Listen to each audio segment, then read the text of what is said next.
자, 이제 3단원의 마지막 네 번째 중단원이죠. 신항로 개척과 유럽 지역의 질서의 변화 부분을 보겠습니다.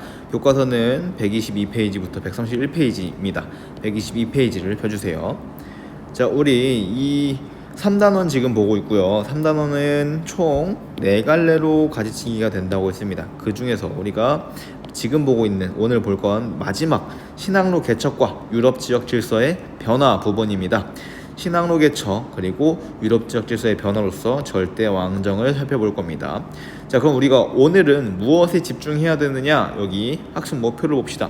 학습 목표는 총 4가지인데요. 여기에서 첫 번째는 신항로 개척의 배경, 두 번째는 신항로 개척의 대표적 인물, 세 번째는 신항로 개척의 결과입니다. 여기에 각각 3가지씩을 얘기할 수 있으면 돼요. 3가지 선생님이 천천히 차근차근 설명해 줄 테니까 잘 따라오면 됩니다. 그리고 절대왕정에 대해서도 다음에 보도록 합시다. 자, 먼저 신항로 개척의 배경부터 한번 설명을 해볼게요. 우리 기억을 좀 하는 친구들은 신항로 개척의 배경을 하나 이미 알고 있습니다. 뭐야? 바로 교과서에서 바로 보게 될 마르코 폴로라는 사람이죠. 자, 우리 마인드맵 먼저 작성을 해볼까요? 우리 영상 보면서 마인드맵은 첫 번째, 여기 가지치기가 3개로 되어 있을 겁니다. 신항로 개척의 배경, 전개, 결과 3가지가 되어 있을 거고요. 자, 우리가 지금 볼 건 첫 번째 신항로 개척의 배경입니다. 배경은 총 3가지에 대해서 얘기를 한다고 했습니다. 신항로 개척의 배경 3가지를 하나하나 볼게요. 첫 번째는 뭐냐면요, 첫 번째 파란색으로 표시를 해볼게요. 자, 신항로 개척의 배경 첫 번째는요, 우리가 배웠던 마르코 폴로라는 사람의 동방견물록이었습니다. 자, 이것 때문에 어떻게 됐다? 동방에 대한 호기심이 불러일으켜졌다. 그래서 나 가보고 싶어, 저기 가보고 싶어 라고 하는 호기심을 불러일으킨 거죠. 그래서 지금 첫 번째 동방에 대한 호기심이 첫 번째입니다. 이 당시에 신항로 개척을 좀 이해할 때는요, 우리가 어떻게 이해해야 되냐면, 신항로 개척은 지금으로 치면 되게 위험하게 우주로 가는 길이라고 생각하면 돼요. 그러니까 이 사람들, 당시의 유럽 사람들은 목숨 걸고 나가는 거야. 그러면 가보고 싶은 동기가 있어야겠죠. 그래서 일단 호기심이 충족돼야 돼. 나 가보고 싶어 라는 생각이 생겼던 건 마르코 폴로의 동방견물록이었습니다. 그리고 두 번째, 십자군 전쟁의 결과, 십자군 전쟁으로 인해서 동서교류가 활발해지면서 어떻대요? 동방 산물에 대한 수요가 늘어났대요. 수요는 필요하다는 거야. 필요가 늘어났다. 자, 많이 원한다는 겁니다. 두 번째, 수요가 늘어나고 있었다. 자, 그런데 중국에서 오는, 특히나 동방에서 오고 있는 향신료와 비단 같은 건 되게 많이 비싸고, 이슬람과 이탈리아 상인이 독점하고 있었기 때문에 되게 많이 비쌌습니다.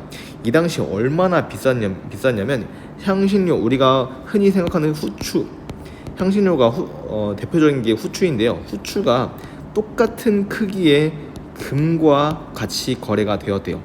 그만큼 많이 비쌌다는 거겠죠. 그러니까 내가 거기에 바로 가서 구해만 오면 부자가 될 수 있는 거잖아. 그러니까 후추를 구하기 위해서, 향신료를 구하기 위해서 먼 바다로 나갔다라는 거 두 번째입니다. 동방산물에 대한 수요가 증가했다. 세 번째는요, 가고 싶어, 그리고 가야 해. 근데 갈 수가 있어야죠. 자, 세 번째 배경은요, 지리학과 천문학, 조선술, 그리고 항해술과 같은 원거리 항해를 가능하게 하는 학문과 기술의 발달입니다.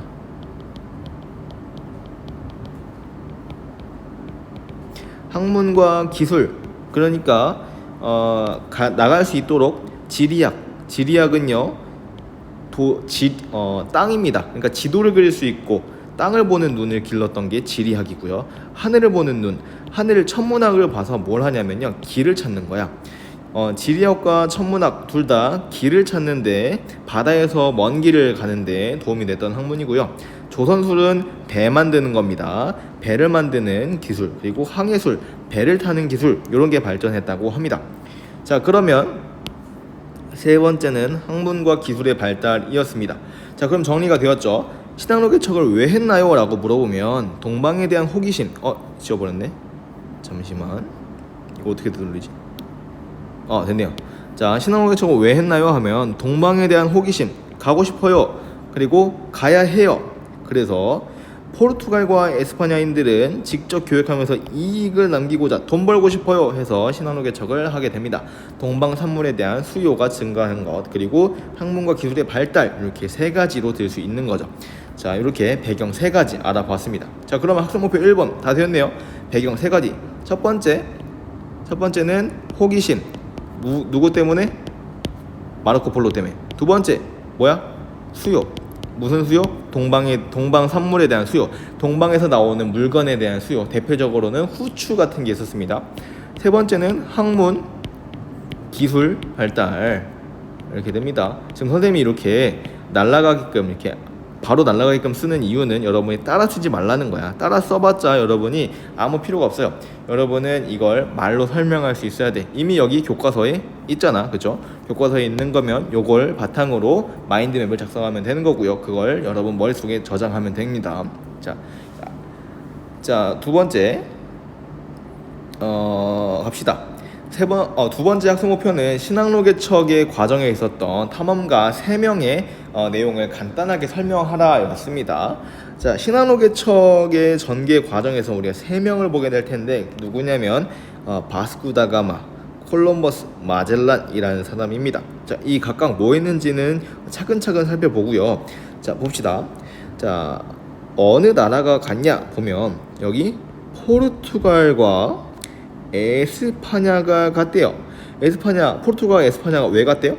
지중해 무역에 분리해서. 자, 우리 잠깐 여기 내용을 다시 볼까요? 자, 신학로 개척의 배경에 보면 포르투갈과 에스파냐인들이 주로 개척에 나섰다. 왜? 이슬람과 이탈리아 상인이 독점하고 있었기 때문에 그렇대요. 자, 여기 오른쪽 아래를 보면요, 여기 그림을 봅시다. 자, 여기 유럽을 확대해 볼게요. 자, 이 중에서 요 지역들, 여기가 이탈리아고요. 여기가 우리가 배웠던 오스만 이슬람 제국이죠.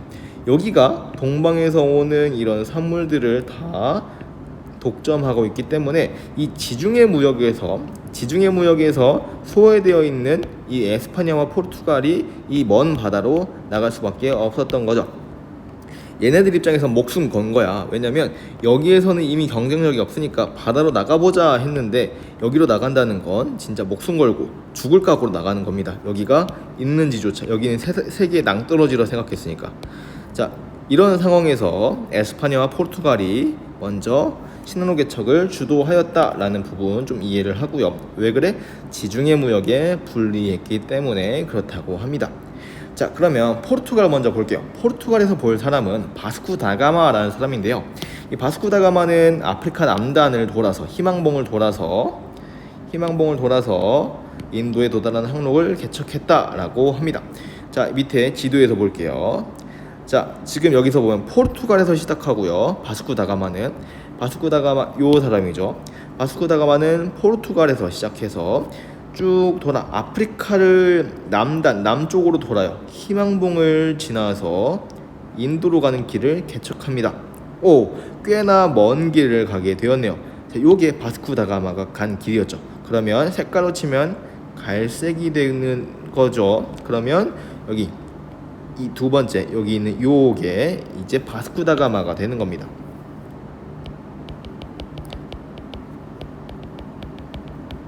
바스코 다가마의 탐험로입니다.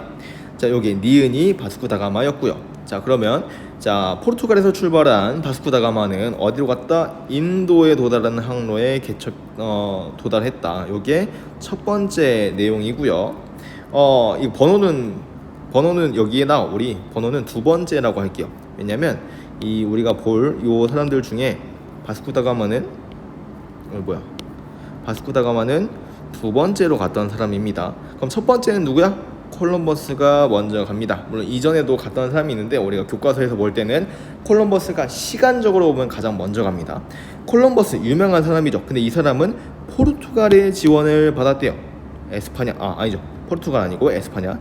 에스파냐의 지원을 받아서 콜럼버스가 갑니다. 어디로 가냐면 인도로 갑니다. 자, 그래서 인도로 가기 위해서 에스파냐에서 쭉 서쪽으로 가죠. 근데 인도랑 비슷한 데가 나왔어. 여기가 뭐야? 아메리카였죠. 그런데 콜럼버스는 여기가 아메리카인 줄 모르고 여기를 인도로 알고 있었어. 그래서 서쪽에 있는 인도다라고 해서 서인도 제도라고 부르고요. 그리고 서인도 제도 여기 있죠. 그리고 나중에 여기가 아메리카라는 걸 알게 되었던 유럽인들은 여기 인도 아니야? 그러면 여기 뭐지? 그러면 여기는 원래 있었던 인도는 뭐야? 동인도라고 불러요. 그래서 서인도와 동인도는 이렇게 갈라지게 되었죠. 자, 여기 유럽을 기준으로 서쪽에 있는 인도와 동쪽에 있는 인도다라고 부르게 됐던 거죠. 그래서 서인도, 동인도 헷갈리는 이름이 나타났던 이유는 다 콜럼버스 때문이다 라고 생각하면 됩니다. 콜럼버스가 인도인 줄 알고 갔던 거야. 죽을 때까지 인도인 줄 알았대요. 자, 콜럼버스는 지구를 둥글다고 생각하고 인도로 가서 대서양 서쪽으로 갔는데요. 지금의 아메리카 대륙인 서인도 제도에 도착하였다라는 게 콜럼버스의 이야기입니다. 자, 이 콜럼버스 우리가 이제 나중에 곧 보게 될 텐데 아마 학습지 뒷면을 보면 참고 자료에 콜럼버스에 대한 상반된 평가라고 이 두 가지가 있을 겁니다. 콜럼버스를 우리가 어떻게 바라봐야 할지 이 사람에 대해서 한번 생각해 봅시다. 자, 다음입니다. 마지막 탐험가는 마젤란이라는 사람이고요. 가끔 남학생들 중에 원피스를 보는 친구들이 있는데 이 원피스라는 애니메이션에 마젤란이라는 사람이 나온대요. 근데 선생님도 원피스는 잘 안 봐서 모르겠네. 아무튼 이 마젤란이라는 사람이 지휘에서 뭘 했냐면 이 마젤란은 뭘 했냐면 에스파냐 함대가 마젤란이 지휘한 에스파냐 함대가 아메리카 남단을 돌아서 태평양, 인도양을 거쳐서 돌아왔대요. 그리고 최초로 세계 일주에 성공했대. 자, 봅시다. 에스파냐에서 출발한 이 마젤란의 함대는 이렇게 돌아서 아메리카 대륙을 돌아서 쭉 태평양까지 대서양, 태평양 그리고 필리핀을 거쳐서 인도양을 돌아서 이렇게 돌아오게 되었죠. 그래서 한 바퀴 돌고 나서 지구가 동글구나라는 걸 확실하게 인정하게 만든 사람이었죠. 근데 사실상 이 마젤란이 좀 슬픈 사람인데 이 마젤란은 지구가 둥글다는 것을 확인하지 못하고 죽었습니다. 왜냐면 여기서 죽었거든, 필리핀에서. 이렇게 태평양을 지나서 쭉 돌아왔는데 이 필리핀에서 원주민들과의 전쟁이 벌어졌고요. 거기에서 마젤란이 죽었어. 그래서 이 부함장 마젤란의 바로 다음 넘버 2가 함대를 이끌고 돌아오게 되었습니다. 이게 마젤란의 이야기였습니다. 자, 그래서 우리가 3명을 봤습니다. 콜럼버스, 바스코다가마, 마젤란. 콜럼버스는 어디로 갔다? 아메리카 대륙 발견했다. 바스코다가마 어디로 갔다? 인도로 갔다. 마젤란은 어떻게 했다? 한 바퀴 돌았다. 최초로 세계 일주를 했다라는 거 확인되었습니다. 자, 그래서 여기서 다시 보면 두 번째 초록색으로 되어 있는 요 표시가 누가 간 거냐면 콜럼버스겠죠. 아메리카 대륙으로 간 거. 그리고 세 번째 여기 파란색이 된 게 마젤란이 되겠죠. 빨간색 표시가 뭐냐면 이 대항해 시대, 그러니까 이 신항로 개척이 이루어지기 전에 구항로죠. 옛날 항로, 명나라 중국에서부터 쭉 와서 정화의 함대가 갔던 길 따라서 쭉 와서 이슬람으로 간 다음에 유럽의 지중해로 갔던 요 길이 있었는데 이 포르투갈과 에스파냐가 새로운 길을 뚫은 거야. 새로운 길을 개척한 거죠. 이게 탐험가들의 역할이었고요.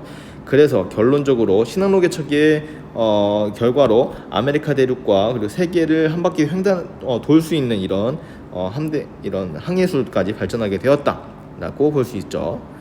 자, 여기 대표적인 인물의 3명 탐험 내용을 확인한다. 그래서 우리가 시간 순서대로 하면 콜럼버스, 바스코다가마, 마젤란 이렇게 봤고요. 대표적인 국가는 에스파냐와 포르투갈이었다라고 봤습니다. 바스코다가마는 인도 항로, 콜럼버스는 아메리카 대륙, 세 번째 마젤란은 세계 일주 이렇게 볼 수 있죠. 자, 지금 선생님이 보면 이렇게 순서 번호만 매겨놓고 뭔지 그냥 떠올려서 얘기를 하고 있잖아요. 요걸 여러분이 해야 됩니다. 지금 내가 두 번째 학습 목표에서는 3명을 봤고요. 여기서는 바스코다가마, 콜럼버스, 마젤란 이렇게 봤다. 이런 것들을 여러분이 머릿속에서 그려놓고 여러분들도 선생님처럼 얘기할 수 있어야 됩니다. 해보면 별거 아니야. 3개잖아. 3명밖에 없어요. 자, 이제 신항로 개척의 결과를 볼게요. 여기가 좀 중요합니다. 신항로 개척이 결과적으로 어떤 변화를 이끌었는가를 볼 건데, 자, 첫 번째로 볼 내용은 뭐냐면 무역의 중심, 유럽 무역의 중심이 바뀌었습니다. 어디에서? 지중해에서 대서양으로 옮겨갔다라는 게 첫 번째 신항로 개척의 결과가 되겠네요. 신항로 개척의 결과, 유럽 무역의 중심이 지중해에서 대서양으로 옮겨졌다. 지중해라고 하면 이 지도를 다시 봅시다. 자, 그러면 이 말에 따르면 지중해에서 대서양으로 옮겨갔다라는 거죠. 맞죠? 지중해 이 작은 바다에서 놀다가 이제 대서양으로 나가서 아메리카도 가고 아프리카, 인도, 여기 중국까지 가는 거야. 그러니까 대서양으로 옮겨졌다라고 볼 수 있죠. 그래서 신항로 개척을 주도했던 포르투갈과 에스파냐가 큰 위험을 감수한 대신에 먼저 번영을 누렸다, 더 발전했다라는 거죠. 자, 그래서 유럽인의 생활이 크게 변화했다라고 합니다. 왜? 유럽 상인 이슬람에게 간접적으로 들어왔던 동방 무역이 이제 직접 갈 수 있다 보니까 좀 더 싸게 얻을 수 있는 거죠. 이런 특징이 있고요. 자, 그리고 두 번째로 보자면 아메리카 대륙에 진출한 유럽인들이 원주민을 동원해서 금, 은, 광산, 사탕수수 농장들을 운영하게 되었고요. 쭉 읽다 보면 뭐가 나오냐면 요게 중요합니다. 삼각형의 무역이라는 거야. 삼각무역이 성립하였다. 자, 삼각무역의 내용도 중요합니다. 내용을 확인하세요. 무엇을 왔다 갔다 했는지 여기 활동 2에 한번 봅시다. 여기 보면 삼각무역이 어디가 삼각무역이냐면 여기 보이는 유럽, 아메리카, 아프리카 요 세 지역에서 삼각형을 이루어서 삼각무역을 이루었다라고 합니다. 자, 내용을 한번 확인합시다. 자, 보자. 유럽에서 아메리카로 가는 건 모직물입니다. 우리 저번에 인도에선 면직물 봤네. 여기선 모직물이다. 모직물은 뭐냐면 모직물은 양털이야. 양털로 만든 따뜻한 옷들을 모직물이라고 부르고요. 자, 여기 그러면 아메리카에서 유럽으로 가는 걸 봐야 돼. 뭐가 가? 은이 있고요. 담배도 여기서 가네요. 맞아요. 담배도 여기서 가게 되고요. 설탕도 여기서 가게 되네요. 아메리카 대륙에서 가게 된 여러 물건들 중에 담배, 설탕, 그리고 감자, 옥수수, 토마토 이런 물건들, 이런 먹을 것들이 여기 유럽으로 넘어가게 됩니다. 이것도 물론 중요하지만 우리 은이라고 하는 거 기억해 둡시다. 저번에 동아시아 지역 질서의 변화 볼 때 은의 경제가 활성화되었다라고 봤었습니다. 자, 그리고 유럽에서 아프리카로도 갑니다. 뭐가 가냐면 무기, 공산품들이 가고요. 여기 아프리카에서는 금이 가게 됩니다. 자, 그리고 여기 아프리카에서 아메리카로 넘어갈 게 하나밖에 없어. 노예. 요거 기억합시다. 자, 아프리카에서 아메리카로 노예가 넘어가고요. 그래서 노예 무역이 활성화되게 되는 거죠. 그래서 삼각무역의 내용은 그래서 결과적으로 어떻게 되었다? 아메리카 원주민들과 아프리카 노예들의 희생을 토대로 하였다라고 합니다. 아메리카 원주민들과 아프리카 노예래요. 아프리카 노예들, 흑인 노예들이 이때 넘어가게 되었구나라는 건 알겠어. 자, 그런데 아메리카 원주민은 왜? 아메리카 원주민들 봅시다. 자, 아메리카에서 지금 보면 삼각무역에서 아메리카에서 유럽으로 넘어가고 있는 물건들이 보면 은이죠.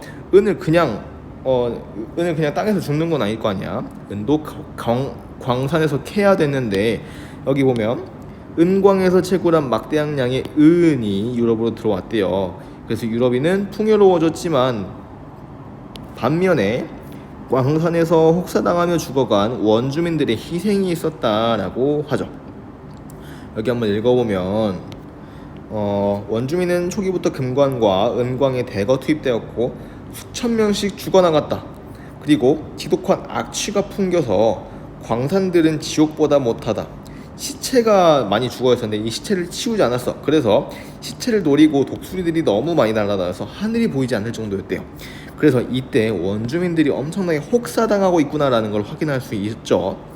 자, 그리고 하나 넘겨서 여기도 보면요, 아메리카와 아프리카 원주민들에 대한 이런 얘기가 있습니다. 그래서 이 아메리카 대륙에 있었던 이런 마야, 아세카, 잉카 이런 문명들이 유럽인들이 넘어오면서 문명이 파괴되었고요. 원주민 수가 급격하게 감소하게 됩니다. 특히 뭐 때문에? 유럽인을 통해 전해진 천연두, 홍역, 인플루엔자, 황열병 같은 전염병이 원주민의 목숨을 앗아가게 만들었다라고 얘기를 합니다. 그래서 우리 참고자료, 학습지 뒷면에 참고자료를 읽어보면요, 그 유명한 제러드 다이아몬드의 총균쇠라고 하는 이런 자료가 있고요. 그 내용을 읽어보면 요 내용이 있을 거야. 아메리카 원주민들이 엄청나게 많이 죽었는데 그 이유가 전염병 때문이었다. 그래서 총균쇠 중에 균에 해당하는 내용을 설명하고 있는 거죠. 그래서 아메리카 원주민들이 엄청나게 많이 죽었다. 그래서 우리 콜럼버스에 대한 상반된 평가 내용에도 보면 그 부분에 아메리카 대륙에 에서 원주민들이 콜럼버스를 어떻게 평가하는지도 나와 있죠. 이거는 우리 함께 구체적으로 살펴보게 될 겁니다. 자, 그리고 여기 봅시다. 아프리카의 비극. 아프리카 흑인 노예들이 아메리카로 넘어가게 되면서 굉장히 슬픈 일들이 많이 벌어지게 됩니다. 어른들이 모두 일하러 나가고 나와 누이 동생만 집을 보고 있었는데 담을 넘어 들어와서 붙잡고 바닷가에 도착해서 노예선에 탑승하게 되는 이야기이죠. 그래서 여기 보면 요 배가 아메리카로 넘어가는 노예 무역선이고요. 설명을 들어보면 노예들은 30cm 공간에 갇힌 채 쇠고랑에 묶여 있고요. 수많은 흑인 노예가 이동 중에 목숨을 잃었다. 왜냐면 얘는 이렇게 누워있죠. 지금 이거는 우리가 한 층만 본 거고요. 이게 지금 누워있는 게 한 층, 두 층, 세 층 계속 누워있는 거야. 이렇게 약간 진짝처럼 옮겨집니다. 여기에서 몇 명이 죽더라도 이익이야. 그러니까 최대한 많은 수의 흑인 노예들을 데리고 가기 위해서 이렇게 누워서 짐처럼 쌓아서 가게 됩니다. 그래서 여기서 먹고 자고 싸고 다 하는 거야. 그러면 여기 더럽겠죠. 더 많이 죽어 나갔다고 합니다. 고통스럽고요. 여기서는 흑인 노예들은 사탕수수, 목화, 커피 같은 작물을 재배하고 강제 노역에 시달렸다라고 합니다. 자, 이렇게 보면 지금 여기 설명이 되어 있듯이 유럽인의 생활은 이 아메리카 대륙의 발견과 무역으로 인해서 많이 발전하고 편해졌지만 반대로 아메리카 대륙에 살았던 사람들 혹은 아프리카 대륙에서 끌려간 사람들은 지금 어떤 삶을 살고 있는 거야? 엄청나게 힘들고 고통스러운 삶을 살게 되었던 거죠. 그래서 우리가 역사를 볼 땐 하나만 보면 안 됩니다. 결과적으로는 굉장히 좋았다 하더라도 그 과정에서 어떤 일들이 있었는가를 살펴보아야 해. 그래서 우리는 항상 이 두 가지를 항상 마음에 새기고 보면서 역사를 접근해야 됩니다. 그러니까 우리가 하고 있는 게 역사에 대한 평가를 내려보자라는 거죠. 이거 우리 마지막 평가에서 진행을 하게 될 거고 곧 수업 시간에도 다루게 될 겁니다. 참고로 알아두면 됩니다. 자, 그때 다시 보도록 하고요. 자, 이제 그러면 우리 신항로개척의 결과 첫 번째, 무역의 중심지가 지중해에서 대서양으로 옮겨졌다. 두 번째, 삼강무역이 발생했다. 삼강무역은 여기 보이는 요 그림을 기억하면 됩니다. 여기 아메리카에서 유럽으로, 아프리카에서 아메리카로 이렇게 가는 거 기억하면 되고요. 자, 그럼 하나만 더 보자. 하나만. 아메리카에서 유럽으로 넘어간 은이 지금 어디로 가요? 이렇게 해서 아시아로 가죠. 은이. 자, 그래서 우리 동아시아 지역 질서의 변화 보면서 은의 경제로 중심이 되었다. 은 중심의 경제로 편입되고 있었다라는 걸 봤었는데 그게 요 얘기야. 은이 지금 아메리카에서 유럽에서 아시아로 가게 됩니다. 그래서 그때 선생님이 은 중심의 경제의 이면에는 아메리카 대륙에 있었던 원주민들의 그런 고통도 있다라고 한번 설명을 했습니다. 자, 다음으로 넘어갈게요. 마지막입니다. 마지막은 가격혁명과 상업혁명입니다. 그래서 세 번째는 가격혁명, 상업혁명. 자, 가격혁명과 상업혁명이라는 건 아메리카 대륙으로부터 막대한 양의 금과 은이 유입되면서 물가가 오르게 됩니다. 물가가 올라서 일반 노동자들이나 농민들은 먹고 살기 되게 힘들어졌지만 반면 물가가 올랐다는 건 물건의 값이 올랐다는 거고요. 물건의 값이 올랐다는 건 그만큼 장사하는 사람들은 좋다는 거죠. 자, 그래서 가격혁명의 결과로 인해서 상공업과 금융업, 또 상업과 공업이죠. 장사하는 것과 물건 만드는 것이 발전했고, 그리고 금융업, 은행을 돈을 빌려주고 대출하고 하는 일들이 많이 발달하게 되었다라고 합니다. 그래서 주식회사가 이때부터 등장하게 되었고, 주식 투자가 이때부터 시작되게 된 거죠.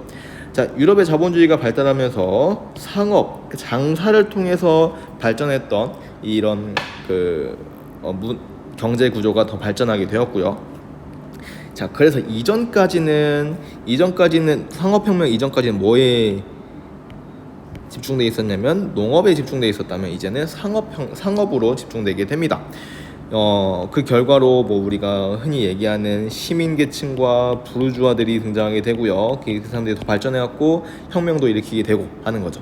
가격혁명과 상업혁명 이런 게 있구나 정도로 알고 있으면 됩니다. 자, 그러면 우리 학습 목표 3번째까지는 다 마쳤습니다.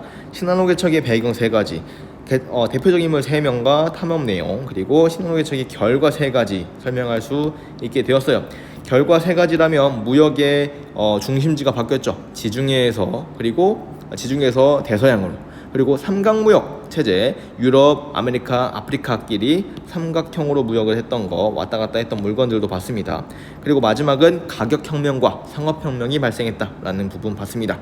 자, 그럼 마지막 절대왕정의 구조, 그리고 각국에서의 절대왕정 모습을 한번 간단하게 살펴보겠습니다. 자, 절대왕정입니다. 절대왕정, 여기도 결국 학습지에 이렇게 마인드맵 1, 2 보게 되고요. 자, 절대왕정 봅시다. 절대왕정, 우리 배웠던 내용 나옵니다. 뭐냐면 지방 분권적인 봉건제가 무너지고 뭐래요? 중앙 집권적인 통치가 강화된대요. 이거 우리 배웠던 거니까 여러분들 기억할 수 있겠네요. 자, 이거 뭐 때문에 그랬을까? 우리 이거 어디서 배웠냐면, 자, 우리 까만색을 쓸게요. 십자군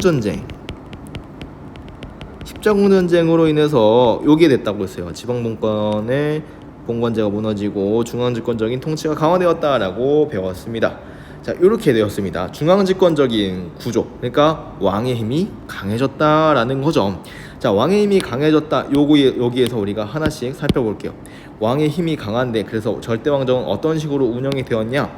자, 절대왕정을 구성하기 위해서는 총 4가지가 필요합니다. 뭐가 필요하냐면 왕권, 신수설, 관료제, 상비군, 그리고 중상주의가 필요해요. 자, 하나씩 살펴볼게요. 절대왕정에서 왕은 강합니다. 그런데 그 왕을 강하게 만들어주는 근거가 뭐냐면, 지금은 대통령의 권력은 국민으로부터 나옵니다. 그런데 이때는 뭐로부터 나왔어? 신으로부터 받았습니다. 왕권, 신수설이죠. 왕권은 신으로부터 받았다. 왕권, 신수, 왕의 권력은 신이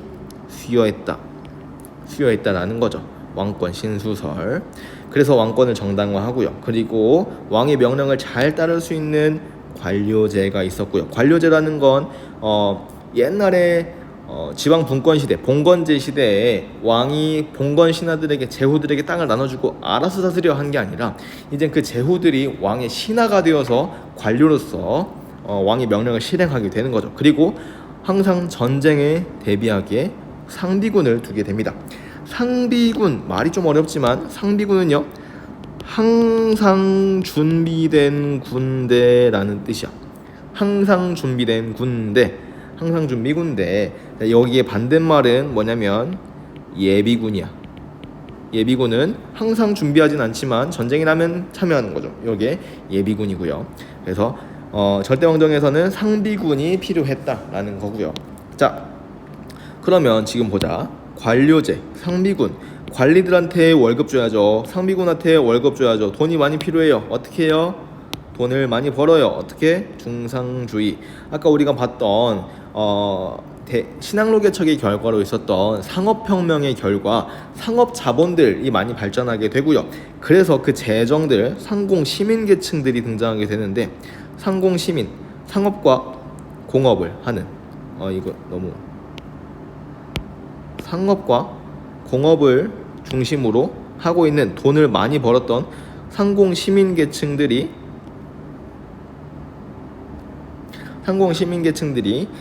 돈을 많이 대주고 대신에 국가의 지원을 받게 됩니다. 그래서 상업활동을 지원하면서 중상주의 정책을 피고요.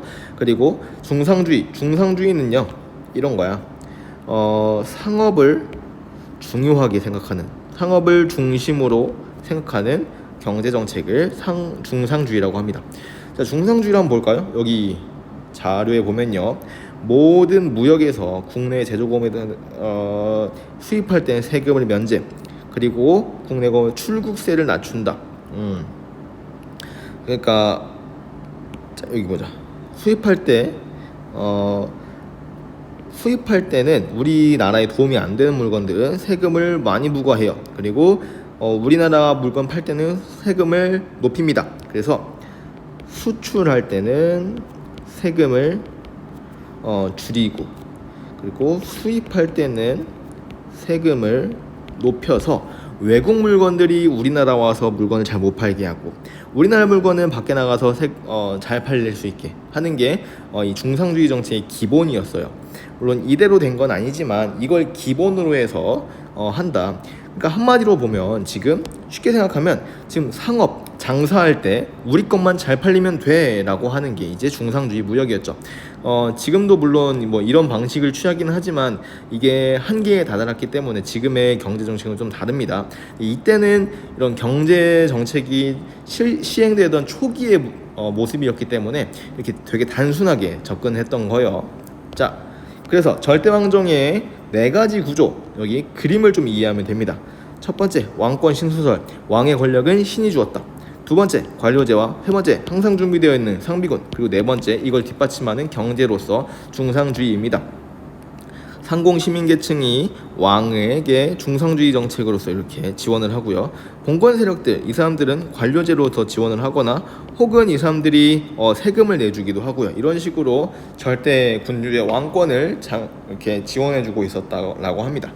그러면 요 절대왕정의 구조 이해를 했습니다. 왕권 신수설, 관료제 상비군, 중상주의, 요 4가지가 꼭 필요했다라는 걸 이해하면 되고요. 자, 각국의 절대 왕정을 한번 살펴볼 건데요. 각국의 절대 왕정은 여기 여기서 글로 한번 보고 뒤에서 그림을 한번 볼게요. 자, 우리 신항호 개척을 가장 먼저 주도했던 에스파냐가 가장 먼저 절대 왕정을 확립하게 됩니다. 왜? 돈이 많으니까 아메리카에서 온 금과 은으로 무장을 한 거죠. 자, 에스파냐의 첫 번째는 에스파냐입니다. 에스파냐의 펠리페 2세이고요. 이 펠리페 2세는 뭐였다? 무적 함대를 육성했다, 해상 무역을 장악했다라고 하는 부분 이해하면 되고요. 두 번째, 영국이었습니다. 영국에서는 엘리자베스 1세가 있고요. 엘리자베스 1세는 에스파냐의 무적 함대를 격파하고요. 그 다음에 동인도 회사를 설립하게 됩니다. 동인도 회사는 뭐냐면요, 여기 써 있죠. 영국, 프랑스, 네덜란드 등이 동방무역할 목적으로 설립한 회사래요.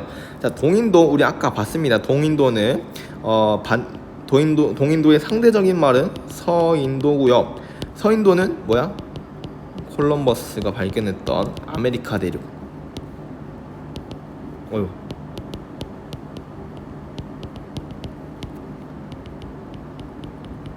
아메리카 대륙이고요. 그럼 원래 동인도는 원래 인도, 동쪽의 인도죠. 자, 동인도 회사. 그러니까 이 영국은 인도로 진출하기 위해서 동인도 회사를 설립했구나 정도 알 수 있습니다. 자, 그리고 프랑스의 루이 14세는 콜베르라는 사람 등용해서 중상주의 정책을 펼쳤고요. 그 다음에 국가재를 확보하고 상비군을 키우고 베르사유 궁전을 지었다라고 합니다. 베르사유 궁전 엄청나게 화려한 궁전이고요. 지금도 프랑스에 가면 되게 유명한 궁전 중에 하나입니다. 자, 그리고 두 가지는 참고로 알아둡시다. 프로이센의 프리드리히 2세입니다. 이 사람은 국가 제1의 심부름꾼, 그러면서 나는 똑똑한 군주다, 나는 너네들을 위해서 왕의 역할을 수행한다라고 했던 사람이고요. 러시아의 표트르 대제, 이 사람 좀 중요합니다. 표트르 좀 이름이 어렵지만 영어로는 피터입니다. 자, 표트르 대제, 여기서 우리가 기억해야 될 거는 서유럽의 선진문화와 제도를 도입하는 것 플러스 부동항이야. 부동항은 뭐냐면요, 얼지 않는 항구. 얼지 않는 항구를 찾는 게 중요했어요. 왜냐면 러시아 어때요? 러시아는 추워. 러시아는 춥기 때문에 바다가 항상 얼어요. 항구를 만들고 해군을 강화시켜야 되는데요. 이 해군을 만들기 위해서 러시아는 부동항을 찾아 나설 수밖에 없었습니다. 왜냐면 시베리아의 바다에서는 아무리 배를 띄워봤자 바다가 얼면은 나갈 수가 없어. 그러니까 계속 남쪽으로 가게 되고요. 나중에는 이 표트레데제는 쭉 시베리아를 건너와서 우리나라 조선, 그 당시 조선이었죠. 우리나라랑도 만나게 되고 청나라도 만나게 됩니다. 이렇게 알아두면 될 것 같아요. 요건 하나 기억해 둡시다. 러시아의 최대 목표 부동항이다. 우리 나중에까지 러시아는 부동항을 찾아서 계속 떠돌게 될 텐데 부동항 때문에 러시아가 굉장히 골칫거리를 만들기도 합니다. 자, 우리 방금 봤던 각국의 절대왕정을 간단하게 한번 이 표로 한번 볼게요. 이 그림에서 보면 에스파냐 무적함대 펠리페 2세이고요. 가장 먼저 절대왕정을 구축해왔다라고 얘기를 하죠. 자, 그리고 등장한 게 영국이었습니다. 엘리자베스 1세였고요. 엘리자베스 1세는 결혼하지 않은 처녀 여왕으로서 유명합니다.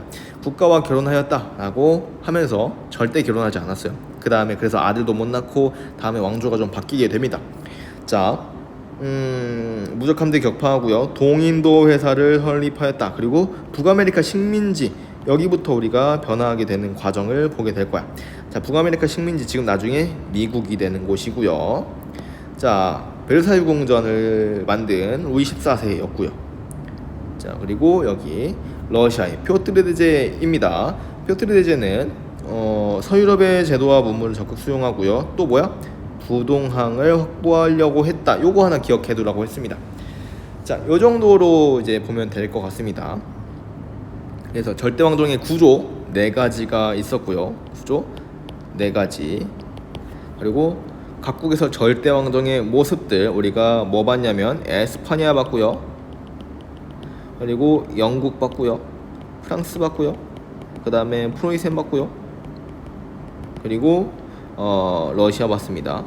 이 5개 나라 정도 봤는데 이 정도는 그냥 참고로 알아두면 될 것 같습니다. 확인 정도만 하고 중요한 건 신항로개척의 내용이 될 것 같습니다. 물론 여기 4가지도 기억을 해둬야 됩니다.